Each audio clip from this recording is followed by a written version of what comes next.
You are listening to Unified Through Chronic and Mental Illness with your hosts, Angie Roberts and Kimberly Murphy. Please be advised that some of the topics of this podcast can be triggering and sensitive in nature.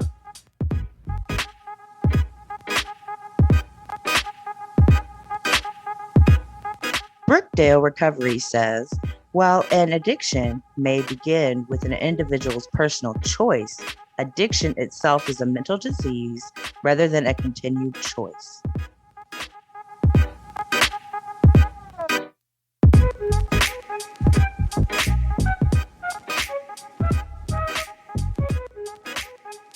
Hey, Spoonies and Mental Health Warriors. Welcome back to another episode of Unified. My name is Kimberly Murphy, and I'm here with Angie Roberts. And today we're talking about addiction and self-medication. Angie, what is self-medicating actually? What is the definition? Like, what are we talking about here? Okay, so the definition of self-medicating refers to the misuse of drugs or alcohol in an attempt to manage the distressing symptoms of a mental health disorder or another health condition.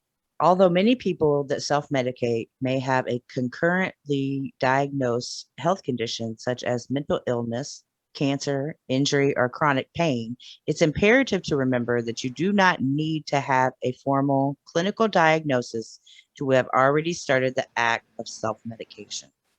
Which I know is absolutely true because there's so many people in the mental health community, especially, who self-medicate sometimes years before they actually have a diagnosis, before they actually go for help. Yeah, because they don't necessarily know that something's wrong. No, and that's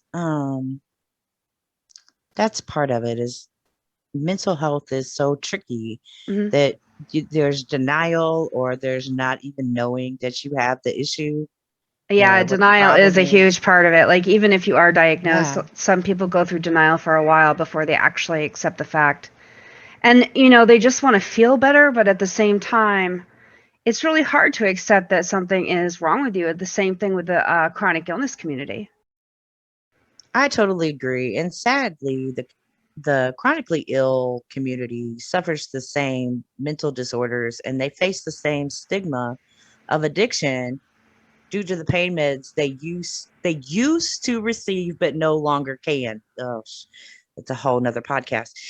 Absolutely. Yeah. And like what a lot of people don't understand is they'll say, well, it's a choice.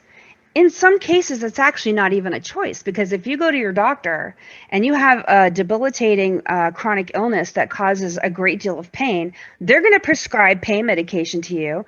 You're going to be on that pain medication. And when they take that away from you, you're definitely physically dependent. You have a definite, you're chemically dependent for sure. But that pain comes back, and what are you supposed to do? So now you're on the streets doing drugs that have a higher potential for addiction. Absolutely. And are dangerous. Yeah, heroin was a big one here. Yeah. I don't know about down there in Florida. Same here. We have a heroin epidemic here. Yeah, and it's the best, it's the closest match to what doctors prescribe, oxycodone and stuff like that. So naturally they would go to something like heroin, and it's cheaper. That's the sad part too. It's cheaper. So we have a real problem. But it's so much more dangerous. Yeah, absolutely. Much higher potential for overdose. Right. So this is something I found interesting when I was researching for the podcast. People commonly report using substances to try to cope with specific mental illnesses, such as mood and anxiety disorders. In a review of various scientific literature, one study reported that early 22% of people with anxiety disorder, for example, report self-medicating with drugs and alcohol. Another indicated that more than 21% of people with post-traumatic stress disorder had used alcohol or drugs to cope with their disorder, along with approximately 23% of people with major depression. And I thought this was the really, really interesting one, that 41% of people with bipolar disorder type 1 will try to self-medicate. Wow. So that's, like double the amount of I wonder why that is. I mean, I know it's a really powerful mood type of Right. I would kind of disorder. like to know what the percentage for BPD would be. That would be Yeah, interesting also. that would be really interesting because I know Hmm. that's the most emotionally painful disorder when it comes Right. to mood disorder. So, but bipolar disorder, that's a high number, 41%. Yeah. Yeah, I mean, I know that that's a very difficult disorder to treat, and they tend to not stay on their meds. Um, Right. and they do, like, I hate to say this, but I do know that some of the people with bipolar type 1 like to use drugs to enhance their mania Ah, yeah. because they enjoy the feeling of being manic. It's good until it's not good anymore. You know what I'm saying? Like, it turns against them eventually, but that might be part of it too. But I know that people with anxiety disorders, they use alcohol because it's a depressant. Right. So you can see how people are actually using it to treat themselves. And And I'm gonna there's a I'm gonna huge jump in and misconception. I'm gonna jump in and say something a little unpopular Hmm. actually now, which is Hmm. kind of weird. Um, People use it a lot. People use this is probably going to surprise you. People use medical marijuana a lot for anxiety, but you have to be careful because you can also get addicted to marijuana. I don't Oh, care I what can you think. hear everybody now. Auntie, I what know did they you all just say? started screaming at me, I know but I'll because tell you how. This is how I know that you can get addicted to marijuana because I smoke medical marijuana, and when I don't have my medical marijuana, I get sick. yeah. I get sick, like I'm sick. So how is that not it's a At the chemical very dependence least, it's a chemical by that time. dependence. Right. Yeah, it Right. is. Because I mean, if you don't smoke that much and all that stuff, like you don't get addicted to it. But if you're a heavy smoker or whatever, a Hmm. chemical dependence to any drug, doesn't matter what it is. I have a chemical dependence to coffee, Hmm. a chemical dependence to sugar. People I have have a people have chemical dependence to cigarettes. I mean, the people that still smoke. yeah, Yeah, it's there's a yeah, lot of different things that we can be addicted to. I mean, carbs and sugar, like that's a big problem in our country, especially. right. So, I mean, it's not anything to feel bad about. When your body is chemically dependent on something, it's not. I mean, your body's chemically dependent on the meds that you're supposed to take. Yep. If you didn't take your antidepressant, your body's going to tell you. You're going to Let go me through tell you what it's like when I withdrawals. don't Oh take my that in. God, it's horrible. Right. Yes. Yeah. I say what it's like when you don't have your anxiety medicine. Exactly. Ooh, Right. talk And about then some withdrawals so there. right. And so people need to So I'm a drug understand that. addict. No, when So I'm a drug addict because I take those. You know right. what I'm saying? Exactly. You have to look at why people do what they do. And this is really one thing that I started looking at a long time ago. And I'm glad we're doing this podcast Hmm. because I absolutely believe that people are trying to cover up some kind of something that is painful to them when they start doing drugs and alcohol um, repeatedly. I Right. think I there's some kind of pain there. There's some kind of hurt. There's some kind of past trauma or whatever. And I totally believe that. And there's a lot of people that don't believe what I say because they say, well, it's a choice. It's a choice. It's a choice. Well, it is a choice until it doesn't become a choice anymore, until your body is chemically dependent on it and you can't just stop one day. right. And some people will die from like alcohol abuse. And They then just drink too withdraw and then much they or stop. right, heroin Yeah. or cocaine. Yeah.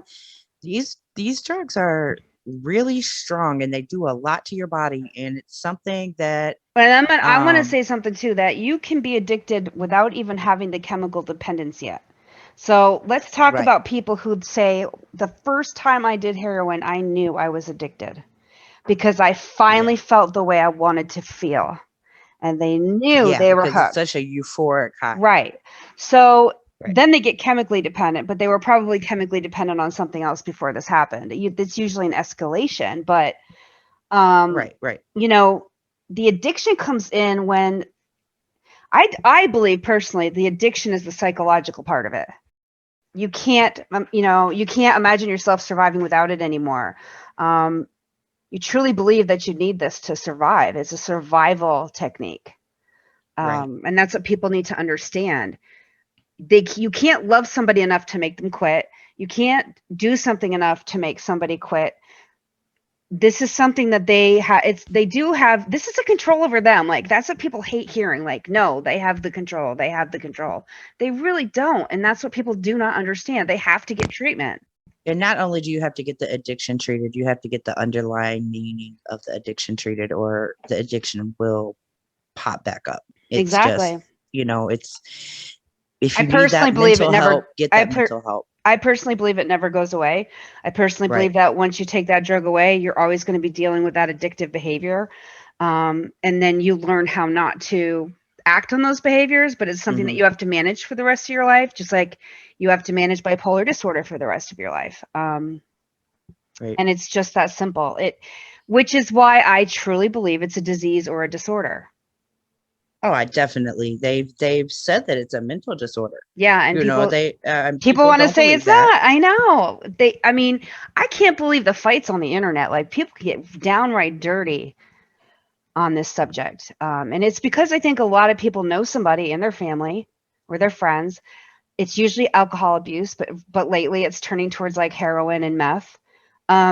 They know somebody who's doing it, and they're just so passionate about it, and they're so angry. Why don't you just stop? Why don't you just stop? You can stop if you want to,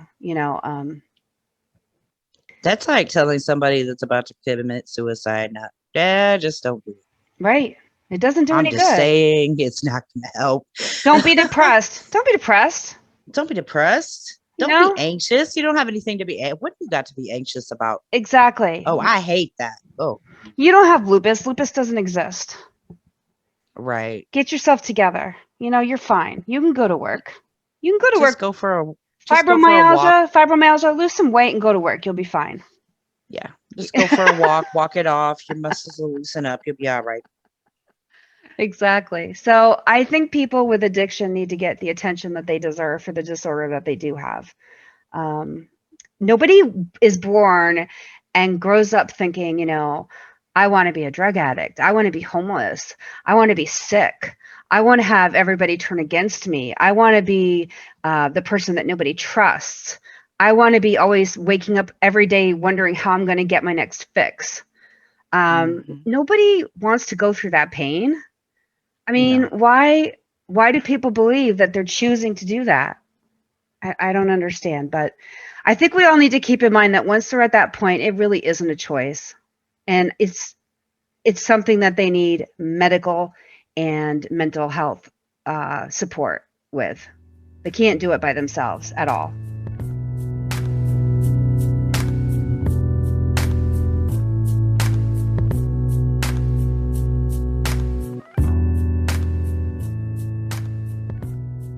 They're still trying to figure out why some people have addictive tendencies and others don't. And we're starting to find out that it's genetic. It's like it comes down, like it passes through families.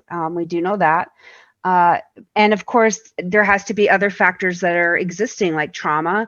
A lot of it's wrapped up in trauma or PTSD, anxiety. Those are very common. That stat, though, with the bipolar 1, 41%. Wow, that's very surprising. I thought it was too, and I definitely wanted to mention that because, that just shows you that the breakdown of all that just shows you the people with mental illness are acceptable to addiction or addiction behaviors or, self-medicating. And even self-medicating, I'm going to say this about mental health, like, who out there have been really, really anxious and ever take 2 anxiety pills instead of 1? Oh, you just self-medicated. And I want to say too that addiction is really resistant to treatment. So if you send if you're able to get an addict actually into mental health care, most people are like, oh, thank goodness it's over. It's not going to be over. I have an uncle who has been an alcoholic since he was in his teens. He suffered major trauma all his life. And he's tried everything. He's tried outpatient programs, inpatient programs. He's tried therapy. And he eventually just got to the point where he said, you know what? I'm an alcoholic. I'm going to die an alcoholic, and I'm always going to be an alcoholic. It's the saddest thing I've ever seen. Oh, wow. Mm-hmm. He just can't He's stop. tried. You know what? I had an Yeah. uncle, and he has passed away now. He just, he could never stop drinking either. Yeah. I It think we was, all know people like that. I mean, I have a lot of that in my family, and mhm. it's it's really hard to watch. And I did struggle with chemical dependency myself. I got to the point where I had to basically tell my doctor I was allergic to my medication because I was scared that I was going to get into a situation where I would be on the street looking for something stronger once the pills Right. didn't work. Because you do build up a tolerance, and that's really scary when you're taking them for pain.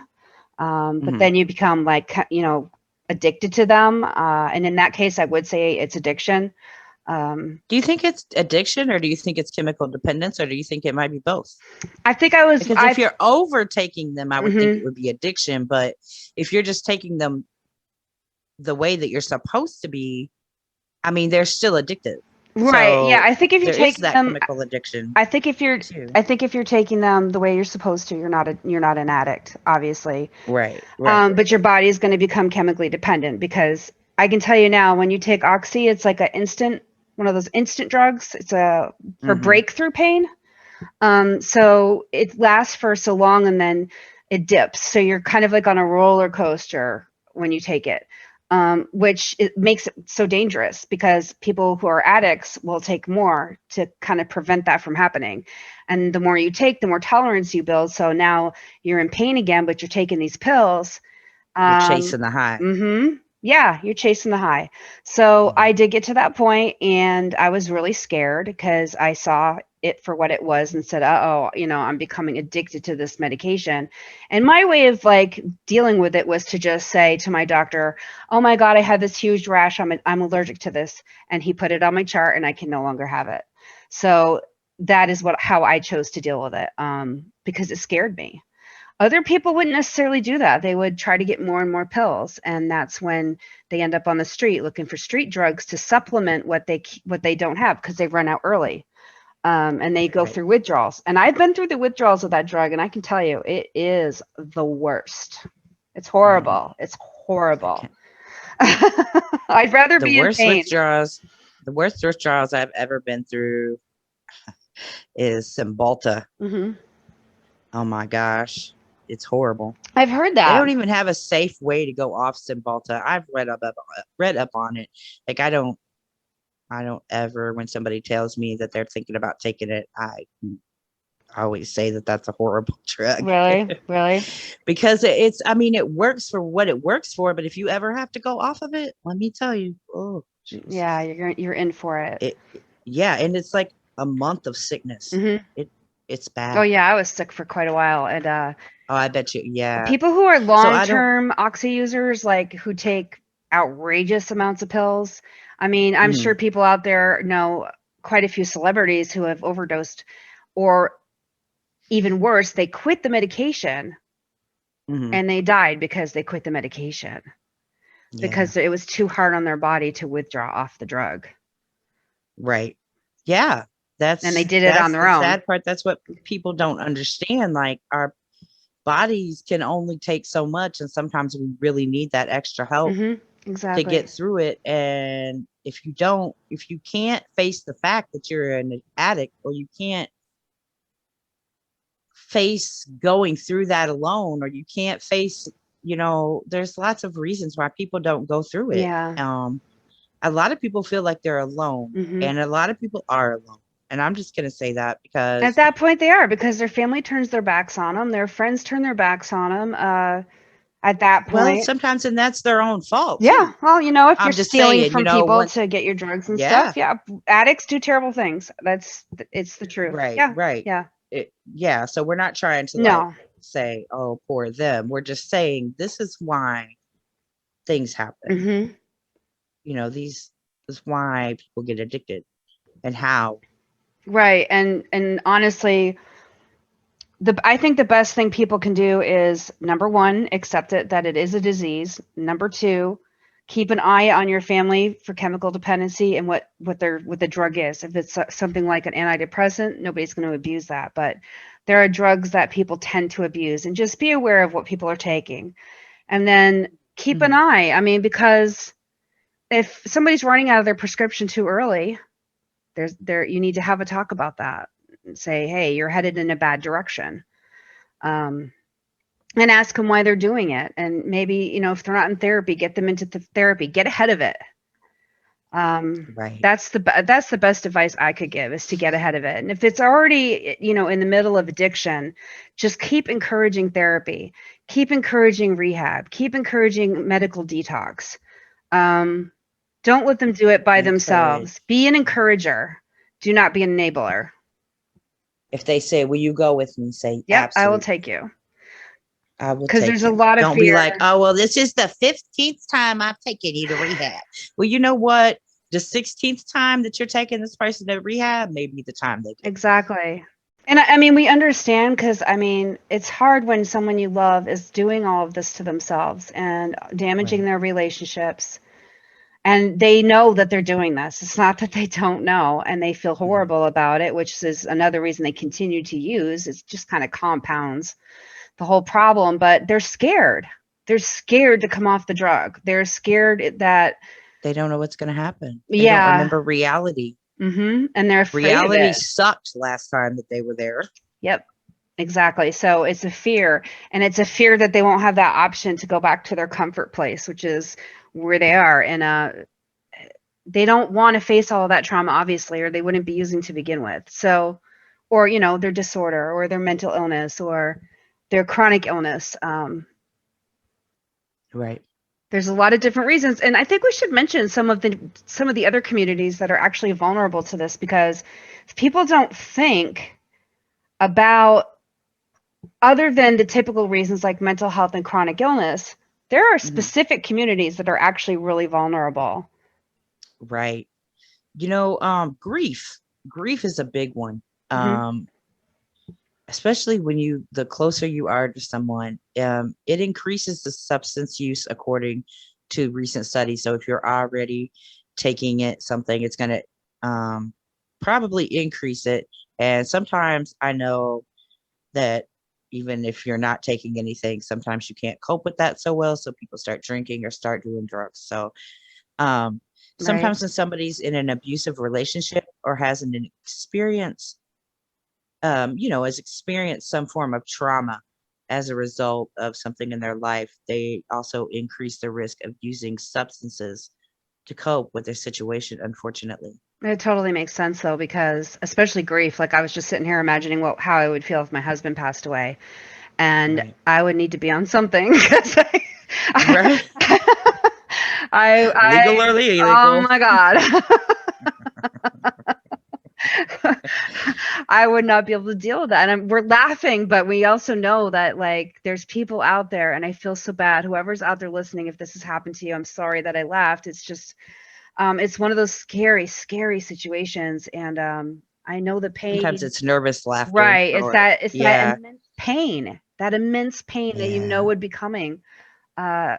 Same with abusive relationships and, trauma, like if you've been sexually abused as a child, or abandonment issues or things like that. I mean, I can't blame people for covering up that kind of emotional pain. Like, your heart is literally breaking all the time, like where you feel that feeling in your chest. And I know that you, Angie, understand what I'm saying. I know that there are other people that do. When you walk around with that heaviness and that like tension in your chest, and you just want to cry, and like if that was all the time, you got to catch a break. Yeah. They want to catch a break. You do. Yeah, you do. And they say that people with PTSD have a harder time overcoming addiction than those without, because the symptoms of the withdrawal combined with the symptoms of the PTSD, when they get together, they amplify negative feelings and emotions, and it just causes you to relapse. Wow, I didn't realize that.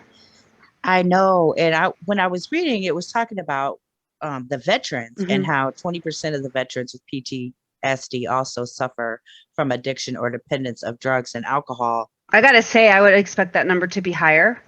Right. But, you know, the way that we treat our veterans, I mean, Yeah. could you imagine serving your country, putting your life on the line, and then being tossed like you don't matter? Yeah. I mean, and a lot of veterans are also homeless, so it's just really sad. It really But the is. PTSD, I didn't realize that, and that makes it even harder for them. Oh my gosh. Right. So right, for them or anybody with really with PTSD, Hmm. it's some veterans, they're addicted to prescriptions for pain and PTSD. They end up turning to illicit substances like heroin Hmm. because, like we were saying before, it's even cheaper and easier to get than, a prescription painkiller. Yeah, absolutely. Especially now that they've cracked down on prescribing prescription painkillers. Like, there are doctors now who are so afraid to prescribe them because of all the new regulations. So a lot of doctors just do not prescribe them anymore. And if you go to a pain clinic, many times they'll try everything else first. Like, they do not want to put you on painkillers. They have to, though, because their license is at stake. And that's Hmm. something we have to realize. Like, Hmm. when they made those, man, these rules they The new made, laws, yeah. I do not. It Let's just hurt talk you know for what a it did? second. It hurt everybody, and all it did was cause this heroin epidemic. That's what it did. It did. It really did because chronically, okay, y'all, I don't even know.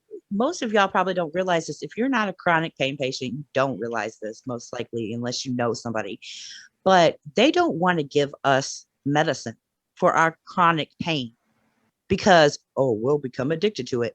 Okay, so we're supposed to sit around and be in pain at like a 6 and 7 all day long, Right. every day, all day. Yeah. But they won't do that. They don't want to prescribe us painkillers. And a lot of the problem was because they were being overprescribed by certain doctors, and those Absolutely. pills were being sold on the street. And we Hmm. had a huge issue with that. So the Right. DEA decided, hey, this is how we're going to handle it.